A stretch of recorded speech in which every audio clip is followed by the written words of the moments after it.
What's going on, guys, and welcome back to LOI Fan TV. I hope you're all keeping very, very well indeed, and it is that time of year again. The season is done and the transfer rumour mill is in full flow, and we have seen some action take place already. A couple of teams have started to get a little bit busy, mostly in terms of outgoings, but a good few incomings as well, that we will delve into in this video. If you do go on to enjoy it, please make sure to drop a like on it down below, and please do subscribe. It is much appreciated. Plenty more stuff coming throughout the off season. We'll probably do this maybe once a week if you guys like it. So if you can hit let's say 40 likes, and we'll do one of these videos, transfer videos, every single week, so we can stay up to date with all the rumours, ingoings, outgoings, all that good stuff. We'll be going through every Premier Division side in this video, so make sure to stay tuned till the very end until we reach your team. In the comments, let me know one player that you would love to see your club sign, and maybe we'll feature that in the next video. But one semi-realistic, could be a little bit out there, but a semi-realistic signing for your club. Let us know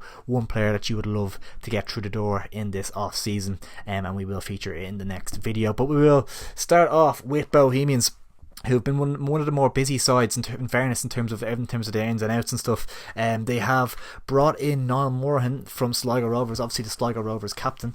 Sorry, I'm just getting my notes prepared here just so I don't miss out on too much. But Niall Morahan has come in, and I've seen a lot of Sligo fans being very disappointed with him leaving the club. And is it similar? He's a good player, I really like him, and I think it's a good pickup, and it's the type of signings Bohs be doing their business early and getting League of Ireland proven players through the door. And I think that was something that they didn't do enough in the off season last year. They brought in a lot of unknown talent and a lot of players coming in the door on the last day of the window, bits and pieces like that. So obviously they're backing Reynolds, they're giving him another season to try and turn it around, and backing his vision. And they have started off the signings early, which is a good sign. Niall Morahan coming in, and is it along the lines of an Adam McDonnell? Is it that kind of vibe where not going to blow people away, or is it? I think it's a really steady signing, though, really good signing that improves their options in that middle of the park. But it is an interesting area of the pitch for Bohs, because they do have a lot of players in there now.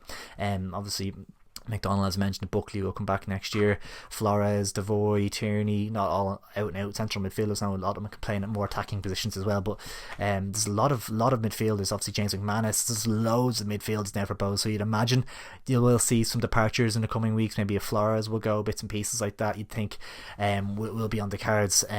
They've also brought in Colin Whelan from Derry City. Now this is a really interesting one. Colin Whelan tore up the first division with UCD, and he was linked with massive clubs. Obviously Derry eventually got their hands on him, but Rovers were interested in him. All the top sides in the League of Ireland were interested in him.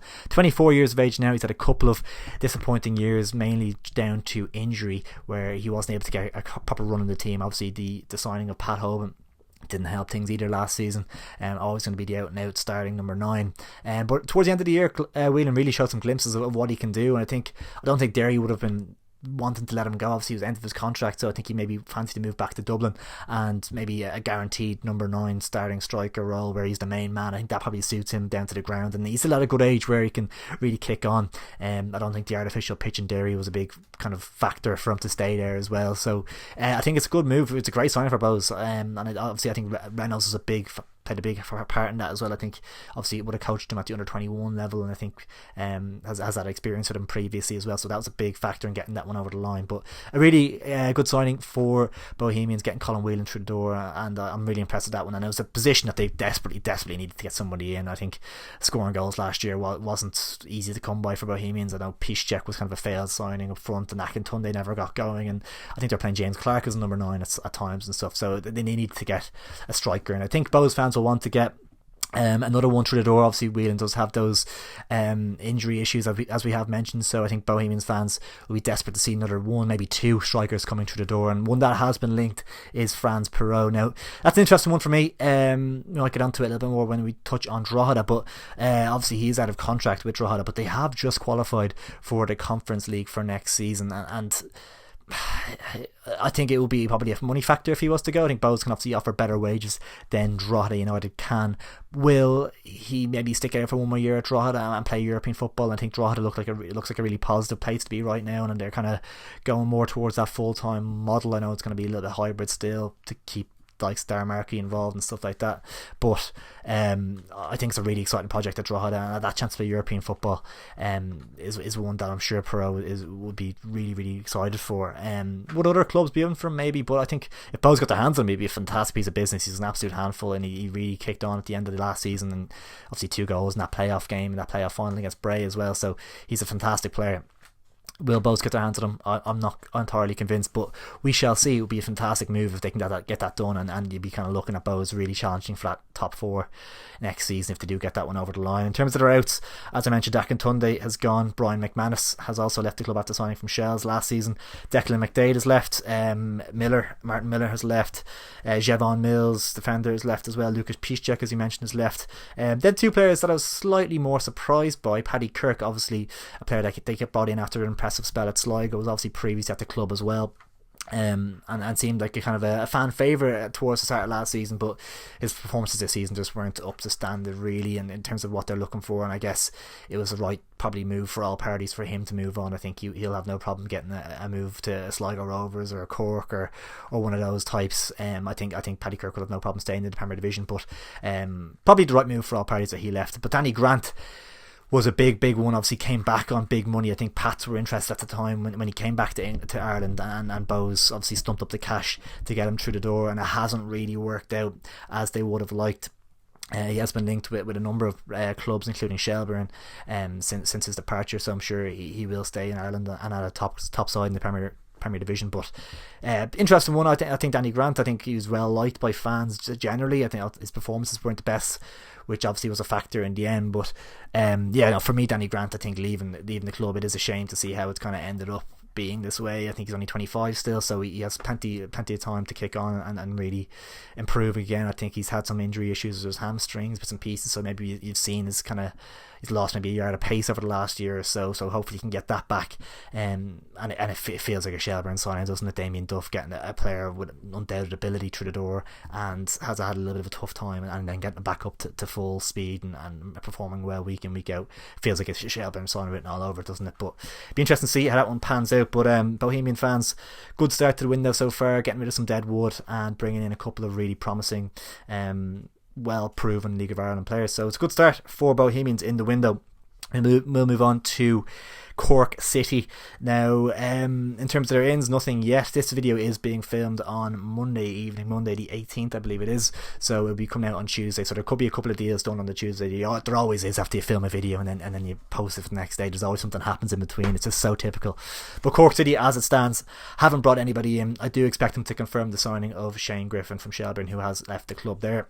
I think that would be meant to make sense. Obviously previously at Cork, I believe he's from there originally, probably family down there, bits and pieces like that. Moving home at this stage of his career definitely makes sense. Obviously bringing that experience to a newly promoted side and their back 4 as well would be a huge plus for them as they look to survive their first season in the Premier Division. So that feels like it fits well and makes sense for me, but they haven't brought anybody in as of yet. Couple of departures. Brad Wade, their number 1 from last season, became a little bit of a fan favourite at Cork City as well, has surprisingly left the club. Now he is of course English, so maybe he's moving back home or something, and maybe there's a move in England somewhere for him. So it'll be interesting to see how that pans out. I'd imagine that would be the case, because it is surprising that he's not staying on. Also lost John O'Donovan, Aidan Dowling, Jack Doherty, Keane Murphy as well. So Jack Doherty in particular was a kind of one of the more standout players in that list. 8 goals in 23 games last season after joining from Cove Ramblers, kind of an attacking midfielder. So potentially someone you would have seen maybe staying on for this year, but possibly a move back to Cove for him. Be interesting to see what happens there. But slightly surprising, a couple of fans were surprised that he wasn't maybe kept on as a rotation option. A couple of concerns for Cork City is that Keane Coleman, club captain, centre half, was in the First Division team of the year as well. He hasn't signed back just yet, so it'll be interesting to see if he's exploring his options, maybe a move to Galway, or John Coffey probably has an eye on him, or Sligo, one of them, maybe kind of putting a word in his ear to try and get them to come up there. So it'll be interesting to see how that goes. Surprised he hasn't signed back just yet. Barry Coffey as well, central midfielder, 8 goals in 29 games last season, so obviously played an integral role in Cork City's promotion last season. So those two are definitely kind of big concerns for Cork in terms of getting them re-signed for next season. But they do obviously have that strike partnership with Maguire and Keating to look forward to next year, who will both probably kick on again. So Yeah, interesting one for Cork. I expect them to get busy in the next couple of weeks, next couple of months. So we'll keep you up to date with what goes on there. Derry City up next. Obviously no ins just yet, just a couple of outs. Rory Higgins being the main one. Obviously the manager has left the club. Now it does look like the Larne manager, his name escapes me, with the Larne manager, who just did lose 4-1 to Shamrock Rovers in the Conference League, but obviously got them there, which is a fantastic achievement in itself. It does look like he is in advanced talks to become the next Derry City manager. So Derry City fans, if you're tuning in, let us know what you think of that down in the comments below. The Larne manager coming to the Brandywell. Apparently Rory Higgins looks like he might be linking up with Stephen Kenny at St. Pat's. Obviously they have that prior relationship at Ireland and stuff as well, so that probably makes sense. I'm surprised Rory Higgins doesn't fancy maybe hanging around for a number one job, but if the money's right at Pat's and get him back into an environment he's more comfortable in, obviously I'm still only 40 years of age, so maybe a couple of years as a number two could work really well for him. And obviously for Pat's it'd be fantastic to get someone with his experience and his ability as a manager in the door as a number two. Would be incredible for them. A couple of high profile departures. As you mentioned, Colin Whelan has left the club. Looks like Daniel Kelly will be leaving the club as well, obviously out of contract. I believe he might not be out of contract, but it looks like he will leave the club. I'm not sure if he is out of contract or not. But the McElhenney brothers, of course, as well. Patrick McElhenney, who was so unfortunate to come off in the FAI Cup final. It was really disappointing to see that. For him and on a personal level, and just in terms of the game, had the game panned out as well, because he was Derry's best player in the pitch for that opening half hour before that clash ahead at Ryan Brennan meant he had to leave the pitch, and that really swung the momentum in Drogheda's favour, you felt at the time. So Patrick McElhenney, big loss, one of the best players in the league. He has gone to the Northern Irish League, as has his brother Shane McElhenney as well. Both players have departed Derry City, so it's a big clear out job for Derry at the moment, as they look to rebuild their squad for next season. It's a big job on the hands of whoever comes in as manager. Lots of ins, lots of outs you expect to come in the next couple of weeks there as well. Drogheda then, obviously high as a kite after their FAI Cup win, and of course their playoff victory over Bray Wanderers as well. So they have confirmed their status as a Premier Division side for next season, and they will be absolutely thrilled with that week, and it's well deserved. And Kev Doherty has done incredible work there, in fairness to him. It's been a fantastic season for Drogheda United. I don't think anyone would have tipped them to win the cup at the start of the year. Obviously in terms of the league campaign, he would have liked to have, as a Drogheda fan, maybe still clear that 9th spot, push on a little bit into even 7th or something like that, and just have that little bit of security. But I'm sure that's the aim for next season, as they look forward to a European campaign to contend with as well. So I expect them to get busy in the next couple of weeks, as I say. And for a lot, I'm going to say that for a lot of these clubs, but you'd imagine Drogheda, they'll enjoy their celebrations for the next week or two before kind of sitting down with players on contracts, bits and pieces like that, and sorting out and bashing out deals for players and stuff. But they want to try and keep that core group together. Obviously that Dave Webster has retired after that game, so maybe looking for a replacement for him. What a career he had, by the way. Incredible way to go out as well.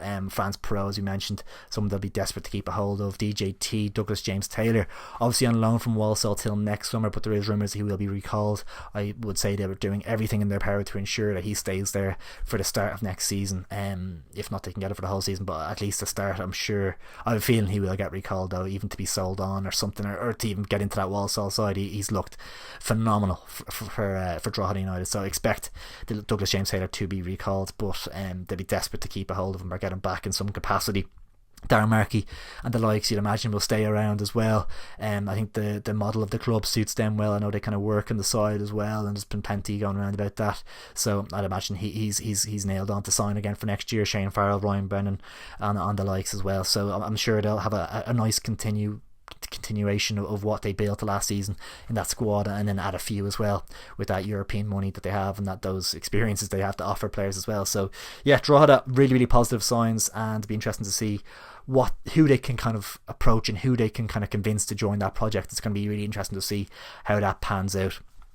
Galway United then, they haven't been too busy so far, but they have made some crucial re-signings, most notably Patrick Hickey, who was linked with Shamrock Rovers and looked like it was nearly a done deal for him to join Shamrock Rovers, so to keep him on board is a huge plus. Brandon Clark has re-signed. There's rumours obviously he was going to retire, nearing 40 years of age now, but he was one of the best goalkeepers in the league last season. I believe he was in the team of the year as well, so to keep him is fantastic. And Ed McCarthy as well has re-signed, so I think there's a couple of rumours he might be looking around the Premier Division for a new club as well, possibly. But he's re-signed as well after a really promising start to his life in the Premier Division, and it's a great feel around Galway at the moment, and they'll be really looking forward to next season. I don't think there's any risk of a kind of a second season syndrome with them. I think it's looking really positive and they'll be delighted with the couple of re-signings they've made so far, as they look to bring in a couple more players to kind of give them that little bit of a boost heading into the next season. But yeah, Galway I think will be absolutely fine next year. Shamrock Rovers, then nothing really coming out from them at the moment. Obviously they have their European adventure still ongoing, so I'm not expecting too much in the way of kind of transfer rumours, bits and pieces coming out just yet. They probably want to keep that under wraps until they finish that game with Chelsea on the 19th of December, I believe it is. That's their last group stage game in the Conference League, and it looks like they could get to the knockout stage. I think they have a really high chance of making the knockout round or the playoff round, whatever it is. So likely that we will see Rovers announce some players maybe towards the end of the year, early next year, announce some departures as well. One player that is guaranteed will depart the club is Richie Tell. Now there was a lot of rumours that he was going to be joining Stephen Kenny at St. Pat's. Now obviously they have that prior relationship at Dundalk, but it looks like those rumours have cooled a little bit. Maybe that was due to kind of fan sentiment around the signing, things like that as well. Obviously kind of 33 maybe now, and obviously his attitude towards the end of the Rovers spell. I think he kicked up a fuss of coming off the bench or not getting on one time or something. I think that might have put off a few managers as well. So interesting to see what happens with him. Again, I feel like I'm saying it again, but it kind of screams like a Damien Duff signing to a degree, doesn't it? Maybe on a 1 year deal or something. But we will see how that goes down. But it just has that kind of feeling to it. But I feel like I'd be surprised if Duff does go for him. But I'm sure he will get a decent move in their top flight, because he still has a lot to offer, I feel, as well. Richie Tell, quality player on his day. So he's another one that's one to keep an eye on. But Rovers, yeah, very quiet as of yet, but you'd expect them to get busy maybe late December, early Jan. That's a kind of funny one for them as they build. Obviously they'll have players out of contract this season, then they have a knockout game next season where they'll have a whole new team for that. Not a whole new team, but a relatively new team for that. Really, really interesting to see, because you never really see Irish teams get that deep into Europe and things like that, so they haven't really thought about that just yet. So yeah, for Rovers, interesting one. Obviously Mandrew will be out of contract the end of this year, I think, so will he stay on? Interesting. Dara Burns, Johnny Kenny loan spells be finishing up, so can they convince them to come back, or are they kind of destined for pastures new? Been really, really interesting to see how that goes for Shamrock Rovers. Next up, Shelbourne, nothing in the door just yet, despite heavy rumours to Will Jarvis, who has been spotted in Dublin via his Instagram, but it doesn't look like that's anything more than just a holiday with the missus. So unfortunately for Shell's fans, they will have to maybe concede defeat on that one for the moment. I feel I can't see it happening this window, considering the amount of wingers have been linked to. Rayan Tulloch is signed for next year. I think Danny Grant looks like it could happen at some stage. Ryan O'Kane has been heavily linked. Alex Nolan from Pats has been linked. I don't think I can see that one happening, but potentially they're linked with a lot of wingers, which kind of tells me that Will Jarvis isn't happening for the moment. Maybe in a couple, maybe in the mid-season when Hull finished their season or something like that, it could happen or something. But I think this window, I don't see Will Jarvis returning to the League of Ireland, unfortunately. Couple outs, high profile outs for Shelbourne. Dean Williams has left the club. It looks like he could be moving to Dundalk in the first division, which I think is great for him. I think he is a really good player, and he's been unlucky with maybe the career path he's chosen so far. I think obviously he had that move to Bohemians from Drogheda. I think he did well at Drogheda, went to Bohemians, never really nailed down that starting spot. A couple of injuries I think as well. Obviously started out with Shamrock Rovers too, and never really got a chance in the first team there. Then moving to Shells, maybe he promised more first team football than he was probably given in the end. Sean Boyd's form, John Martin's form, Matty Smith and all these lads, it just meant that he didn't get enough game time at all. And I think at this juncture of his career, maybe a step into the first division, but a top side, Dundalk, top club, top side, I think that could be the perfect move for Dean Williams as they maybe make a bid back to the Premier Division, get his confidence back, start scoring goals week in, week out, rebuild his career from there. I think that's the perfect move from him. I'm sure there will be some Premier Division interest, but it'll probably be in that kind of backup role again, which I think he needs to get out of that model and go towards being the start number 9. I think that Dundalk move is the best option for him. As mentioned, Shane Griffin has left Shelbourne, who I expect to join Cork City. Matty Smith as well, maybe a little bit of a surprise one, but has left the club now. Interesting, obviously there's a lot of rumours around Bohemians potentially taking a look at him. Obviously has a prior relationship with Alan Reynolds from Derry and Waterford, I think, and would have worked with him there, so maybe one that Reynolds is looking at. I think I've seen Cork City linked with him.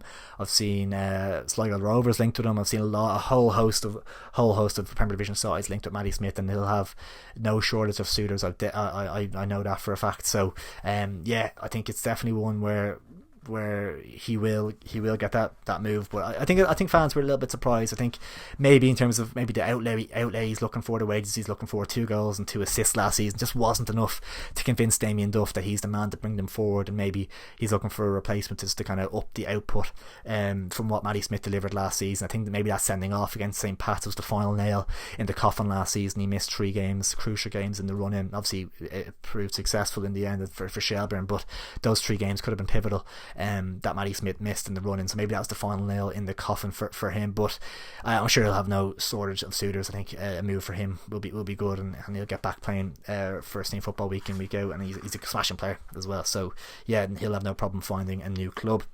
St. Pat's then, Simon Power has joined the club from Sligo Rovers. Obviously an explosive winger, formerly of Shamrock Rovers, moved to Sligo and kind of really got his career back on track there. Looked a real threat for Sligo last season, and him and El Bozetti rotating on that right hand side. I know Power has that prior relationship to Stephen Kenny in the under 21, similarly to Zach El Bozetti, so 2 players on that right side that Kenny knows really well from previous experience. So yeah, it's a great signing in terms of a rotation option for Kenny and Pats to have. And Pats are going to be it's a really a force to be reckoned with next season. They have been linked with a number of players as well. Barry Bagley, who was on loan at Waterford from Fleetwood last season, they have been linked with him. A left-footed midfielder, really creative footballer, lovely player, kind of similar to a JJ Lunny type mould maybe.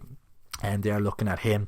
Ramal Palmer, who had an incredibly successful loan spell at Pats last season, they're looking to get him back. Obviously his loan has expired, so they're looking to get him back. And Adam O'Reilly as well, another player who was previously at St. Patrick's Athletic, obviously currently with Derry City. I'm not sure what his contract situation is, it might be up, but a player that will have probably the pick of the whole league in terms of teams that would sign him. So St. Pat's looking to get him through the door, which would be a fantastic piece of business as well. But yeah, we'll see how those kind of rumours pan out in the next couple of weeks. In terms of their outs, I mentioned it briefly, Alex Nolan has left the club. Obviously Simon Power coming in, his game time was limited enough last season as it was, so his departure was no big surprise really, but still a young promising player, loves to take on full-backs, really technical, really gifted. And I thought after that FAI Cup final game against Bows last season, when he came off the bench and had a big impact, I thought this could be his year really to kick on and do really well, but wasn't to be for him, unfortunately. I think a move now is the right step in his career. Next up we do have Sligo Rovers. Now they have made 1 signing so far, obviously bringing in a winger, obviously losing Simon Power as I just mentioned, and they've brought in Lomboto from Galway United. Now this is a funny one, only 1 goal he scored in 20 appearances last season, but I think a lot of that was down to maybe Caulfield's style of play. It just didn't really suit him in terms of what type of player he is, what he likes to do, and I think this move is probably the right one for him. I think he suits better into kind of the John Russell style of play, and he'll fit that mould better. I think this will be a good move for him, and I'd be interested to see how he can kind of kick on from last season. So it feels like a good move for him personally as well. So yeah, I'm excited to see how he settles into that side. Sligo obviously last year didn't have the biggest squad in the world. I think that kind of showed towards the end of the season. They kind of dropping points here and there in terms of maybe they were challenging for that European spot at one stage, and then they kind of dropped off a little bit, and it's just due to the squad depth. I know they've kind of certain restrictions budget wise and things like that as well, and they have a very kind of sustainable model, a lot of loans and things like that. So obviously Ed McGinty will be finishing up his spell there. Be interested if they can get him back. Maybe I doubt it that he'll come back, but interesting to see if he does. They have re-signed a couple of big players from obviously Will Fitzgerald's on a new 2-year deal, I believe, which is great news for Sligo. And obviously John Mahon has signed as well after a couple of links to Bowes as well and the like. So 2 big re-signings for John Russell early in the window, and they'll be absolutely delighted to get those 2 back on board for 2025. And finally we have Waterford FC. 2 incomings for them so far. Andy Boyle coming in from recently relegated Dundalk, obviously very experienced player, a couple of Ireland caps I believe as well. So to add to that back line, obviously they've Rajowski, of Grant Horton, Darragh Leahy's re-signed, so him coming in, add that bit of experience, Premier Division quality. Obviously he got relegated, but he has titles, league winning medals in his locker, in his cabinet, so I think it's a good signing and he'll add a lot to that back line. James Olayinka has come in from Cheltenham on a permanent deal, I think actually. He was someone that was training with Fleetwood Town and obviously made that move over, so that feels like a move that he makes to Waterford before going back to Fleetwood. Probably that feels like that type of move. He's previously been in the Arsenal Academy. He's kind of a box-to-box midfielder, so a very talented player, technically good, and it'd be interesting to see how he does. I think that could be a really shrewd pickup, and someone that, as I said, kind of building back towards maybe move back to England. That's what it feels like to me. Couple of big outs for Waterford. Connor Parsons has left the club. He's been linked to a few Premier Division sides as well. Maybe he'll go back to England. I know he's English as well, so maybe he'll go back to England. Barry Bagley's loan spell has finished up, gone back to Fleetwood. Louis Jones gone back to Doncaster. Sam Glenfield gone back to Fleetwood Town. Pattinson has finished up as well. His contract's done. Connor Evans, Dean Larkin, Gemi Abrui, Ford O'Keefe, Robbie McCourt and Bella. So a lot of players that have left Waterford or their contracts have expired, so if any of them will get re-signed, remains to be seen. But a big job on Keith Long's hands, bringing in players to replace a big outlay of outgoing. So a good start. Andy Boyle, Nolinka coming in, but a lot to do as well for Waterford. A couple of big names that they have re-signed already though: Ben McCormack, Darragh Leahy and Dean McMenemy. So a couple of big players to get back on board, players who impressed last year and have that first season with Waterford under the belts in terms of first division or Premier Division football. So really good to get them back on board for 2025. But a busy few weeks coming up for Waterford and for the whole league. As I said, if you did enjoy this kind of catch up on all the Premier Division sides and their transfer activity so far, maybe we'll integrate a few more rumours in the next video. But if you did enjoy, please drop a like on it down below. Please do subscribe if you are new. I'll have these every week. As I said, if we hit the 40 like mark, we will bring out one of these every week. So let us know what you thought down in the comments below, and as I said, one player that you would like to see your club sign in this off season. Thanks a million for watching, guys, and I'll catch you in a bit.